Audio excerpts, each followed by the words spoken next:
창세기 12장 10절입니다. 그 땅에 기근이 들었으므로 아브라함이 애굽에 거류하려고 그리로 내려갔으니 이는 그 땅에 기근이 심하였습니다. 그가 애굽에 가까이 이르렀을 때 그의 아내 사레에게 말하되 내가 알기에 그대는 아리따운 여인이라 애굽 사람이 그대를 볼 때에 이르기를 이는 그의 아내라 하여 나는 죽이고 그대는 살리리니 원하건대 그대는 나의 누이라 하라. 그러면 내가 그대로 말미암아 안전하고 내 목숨이 그대로 말미암아 보존되리라 하니라. 아브라함이 애굽에 이르렀을 때 애굽 사람들이 그 여인이 심히 아리따움을 보았고 바로의 고관들도 그를 보고 바로 앞에서 칭찬하므로 그 여인을 바로의 궁으로 이끌어 들인지라. 이에 바로가 그로 말미암아 아브라함을 후대함으로 아브라함이 양과 소와 노비와 암수 나귀와 낙타를 얻었더라. 여호와께서 아브라함의 아내 사레의 일로 바로와 그 집에 큰 재앙을 내리신지라. 바로가 아브라함을 불러서 이르되 너가 어찌하여 나에게 이렇게 행하였느냐? 내가 어찌하여 그를 내 아내라고 내게 말하지 아니하였느냐? 내가 어찌 그를 누이라 하여 내가 그를 데려다가 아내를 삼게 하였느냐?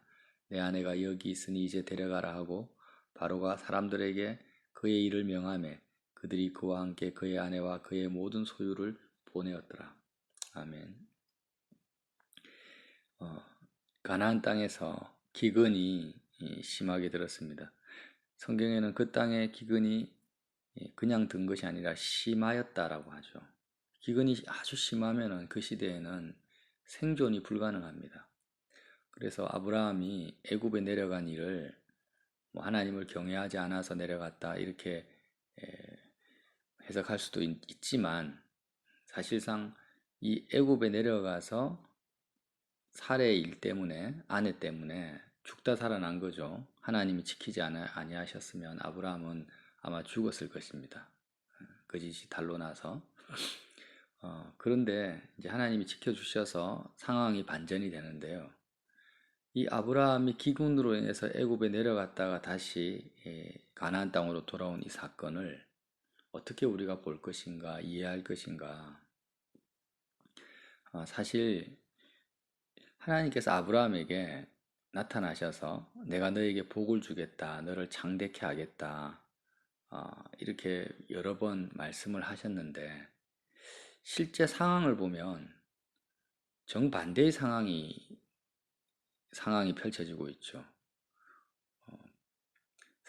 세상 사람들이 말하는 복은커녕 갈대아 우르를 떠나서 그 먼 거리를 목숨을 걸고 가나안 땅에 마침내 도착했는데 그 땅에서 이제 좀 뭔가 뭔가 편안하고 부유하고 뭔가 이 발전적인 것이 일어나야 될 것 같은데 그렇게 고생을 했으면 기근이 들었다라는 거예요.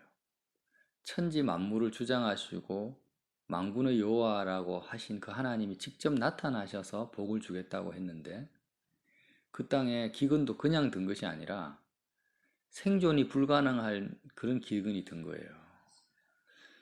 만약 우리가 아브라함 입장이라면 차라리 본토 친척 아비 집을 떠나라고 말하지를 말든지 떠나면 내가 너에게 큰 민족을 이루겠고 복을 주겠다고 하셔서 떠났는데 그리고 죽을 고비를 거쳐서 왔는데 그냥 평범하게 살게 놔두시는 것도 아니고 생존이 불가능할 정도로 기근을 주셨으니 얼마나 어떻게 보면 어처구니가 없고 한마디로 말하면 좀 과장된 표현도 아니죠. 하나님께 사기당했다. 하나님 완전 허풍장이 아니냐. 그런 마음이 들지 않겠습니까? 그렇게 이제 어쩔 수 없이 애굽으로 간 거예요. 애굽으로 갔는데 이제는 그 시대에는 상대방의 그 재물이나 아내를 탈취하기 위해서 사람을 죽이는 것으로 벌을 받지도 않습니다. 특히 이방인들 같으면 그 대상이 이방인이라면 그런 일이 비일비재했다라는 거예요. 한 민족이 한 민족을 쳐들어가서 다 죽여버리고 약탈해가는 어떤 법이라든지 안전이 보장이 안 되어 있죠. 아브라함은 사레에게 뭐라고 합니까? 내 누이라 해라. 그렇게 해야지 내가 살 수 있다. 사실 이 말 자체는 아브라함이 뭐 특별히 겁쟁이라서 한 말도 아니고요. 그 시대의 현실입니다. 현실정이었어요.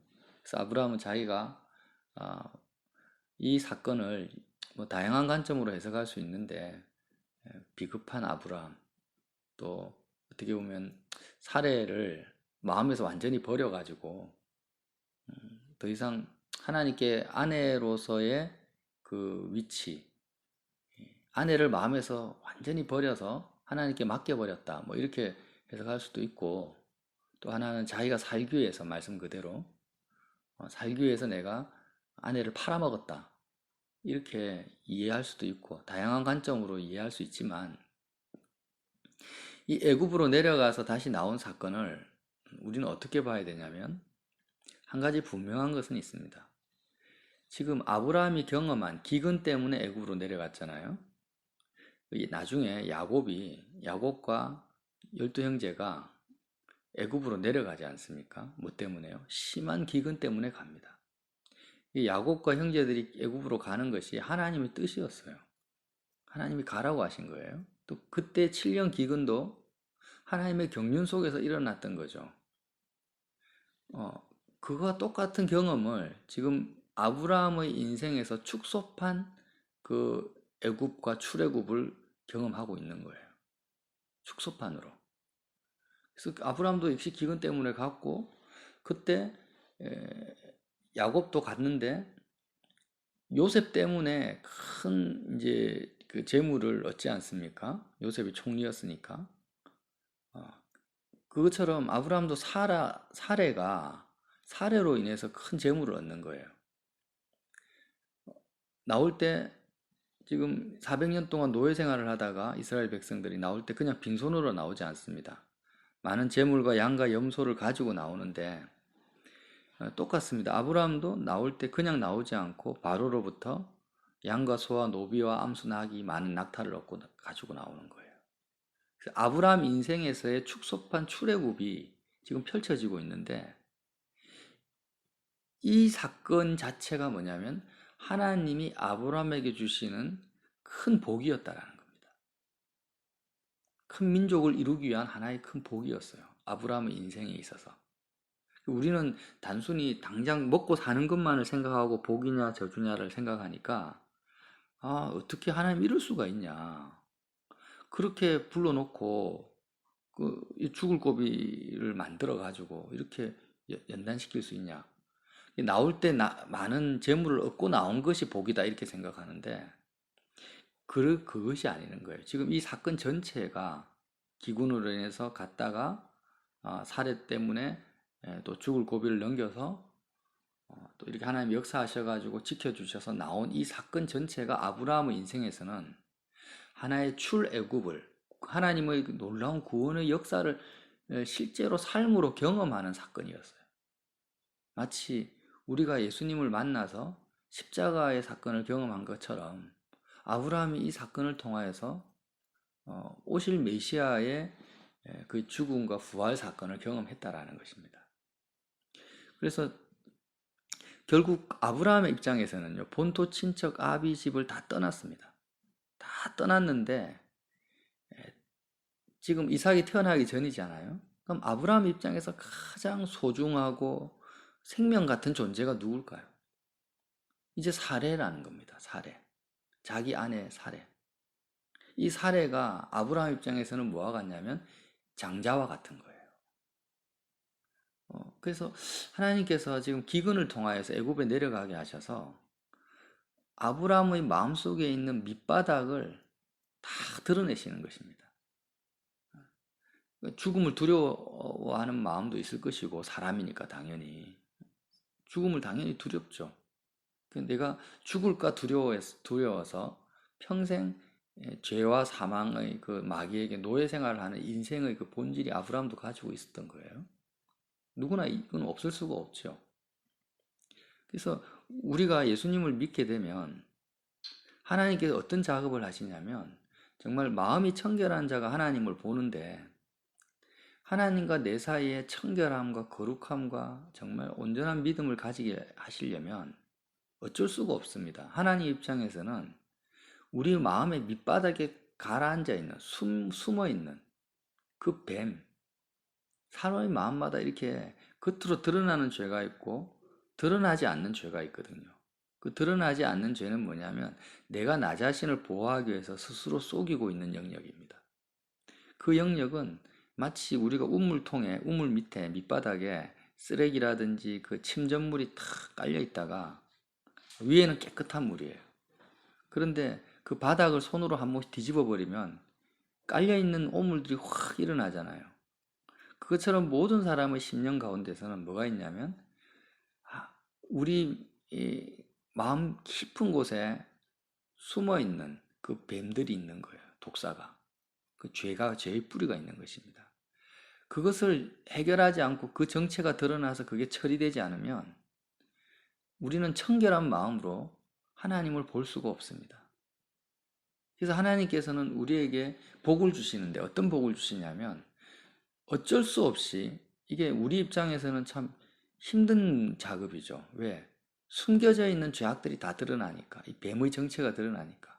그렇지만 이것을 청소하고 깨끗게 하시는 것이 십자가의 사역이고 우리에게 주신 첫 번째 복이라는 거예요.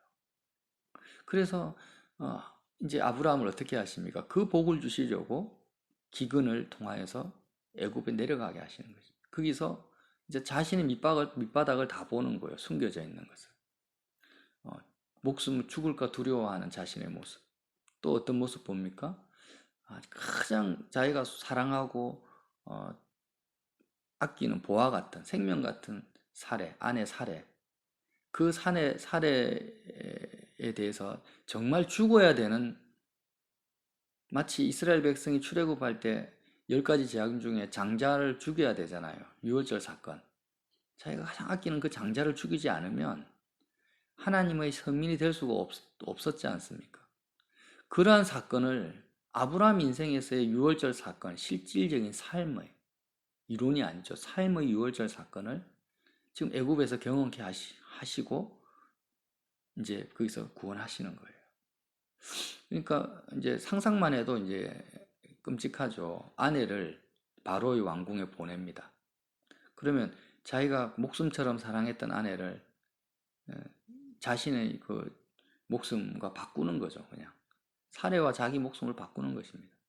그렇게 왕궁에 보냈을 때 아브라함의 마음이 어땠겠습니까? 그날 저녁에 아내는 이제 바로의 궁으로 갔고 자기는 무기력하고 아무것도 할 수 없는 그 남편의 입장 보호해 줄 수도 없고 거기서 아브라함은 아마 골방에서 하나님께 엄청나게 기도하고 간구하고 매달릴 수밖에 없었죠. 누가 기도하지 않을 수 있겠어요? 얼마나 자기 자신의 한계와 연약함과 죄와 또 사례를 이렇게 보낼 수밖에 없는 그런 그러니까 아브라함의 마음에서 사례가 죽어버린 거예요. 그날 저녁에 마치 유월절 때 애굽의 장자가 죽은 것처럼 아브라함의 마음에서 생명 같은 사례가 죽어버린 날이 그 저녁이었을 것입니다. 그때 하나님께서 바로에게 나타나신 거죠.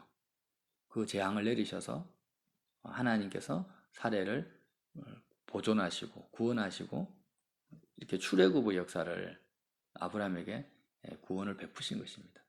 그래서 결국 아브라함이 잘했냐 못했냐 뭐 그가 비겁하냐 안 비겁하냐 이런 차원으로 자꾸 이해를 해서는 안 되고 하나님이 행하신 행사 그 구원의 역사를 보자는 겁니다. 우리가 어떻게 아브라함에게 복을 주셨는지 어떻게 하나님의 그 구원 사건 아브라함의 가장 밑바닥까지 다 드러내셔서 청결한 마음으로 아브라함의 마음에서 사례를 분명히 죽여버리는 사건이 바로 애굽의 기근 사건이었습니다. 결국 이 사건 이후에 아브라함이 나와서 제단을 또 쌓는 거예요. 애굽에서는 제단을 쌓았다는 말이 없습니다. 항상 가는 곳마다 제단을 쌓았는데 애굽에서는 제단을 쌓았다는 기록이 없어요. 왜? 이거는 말 그대로 출애굽의 축소판이었으니까. 아브라함 인생에 이스라엘 백성이 애굽에서 노예 생활할 때 제단을 쌓을 수가 없었죠. 바로의 그 독재 앞에서 우상 숭배 앞에서 아브라함도 똑같이 그런 여정을 경험했던 거예요. 그렇지만 이제 가나안 땅으로 다시 돌아와서 제단을 쌓을 때 처음에 갈대아 우르를 떠나서 가나안 땅에서 제단을 쌓았던 그 가나안 땅의 느낌, 그때 보았던 가나안 땅의 느낌과 기근 때문에 애굽에 가서 죽을 뻔한 고비를 경험하고 하나님의 구원의 역사로 다시 가나안 땅에 돌아와서 제단을 쌓는 그 아브라함의 그 느낌은 전혀 달랐다라는 것입니다. 우리도 그런 경험 많이 하잖아요. 사람들을 만날 때 내가 예수님을 만난 예수님 은혜를 그리스도로부터 많은 은혜를 경험하기 전에 사람을 본 그 사람, 똑같은 사람인데 내가 주님의 구원의 역사를 경험한 다음에 그 사람을 또 만나면요, 그 사람에 대한 그 느낌이 전혀 다릅니다. 한 영혼에 대한 태도도 다르고요. 그것처럼 하나님께서 가나안 땅으로 아브라함을 보내셨지만 이제 애굽에 다시 들어갔다가 나와서 도착한 가나안 땅은 아브라함의 입장에서는 전혀 다른 가나안 땅이었다라는 거예요.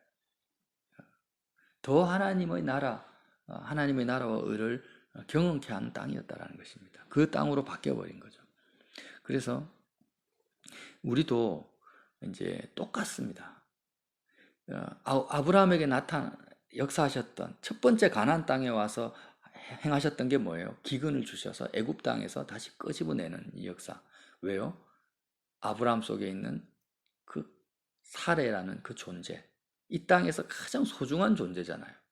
그 사례를 아브라함의 마음에서 처리해 버리신 겁니다.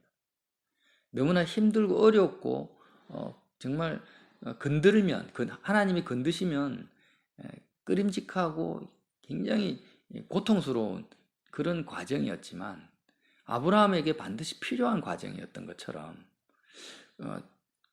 하나님을 진심으로 믿고 따르는 저와 여러분 또 많은 그리스도인들에게 하나님이 이런 작업을 첫 번째로 하신다라는 거예요. 아브라함에게 하신 것처럼.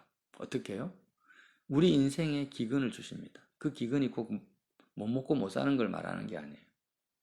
그러면서 어떤 사건이든지 간에 사람을 통해서든지 상황을 통해서든지 간에 그 하나님의 역사가 펼쳐지는데 마치 애굽의 10가지 재앙처럼 계시록의 7 나팔처럼 그렇게 하시는 이유가 다 복을 주시기 위한 것인데 어떤 복요? 하나님과 나 사이의 모든 장애물을 없애는 것입니다. 내 마음에 있는 그 밑바닥에 나도 스스로 분별할 수 없는 나 자신의 그 죄, 내 마음 깊은 곳에 도사리고 있는 그 뱀의 정체를 하나님이 드러내셔서 처리하시는 거예요. 그 처리하시는 사건들이 인생에서 각자의 삶에서 펼쳐져 갑니다. 그럼 우리는 그때마다 어떻게 합니까? 하나님, 나를 하나님 자녀 삼으셨다면서, 하나님이 내 아버지라면서, 왜 나에게 이런 기근을 주십니까? 사례를 팔아넘길 수밖에 없는 이런 비참함 속으로 나를 인도하십니까? 짓밟힘 속으로 인도하십니까? 라고 원망할 수도 있고 불평할 수도 있다는 것입니다. 나를 하나님 자녀 삼으셨다면서 어떻게 나의 인생에서 이런 인생 여정을 살게 하시냐고 하늘을 향해서 삿대질할 수도 있다는 거예요.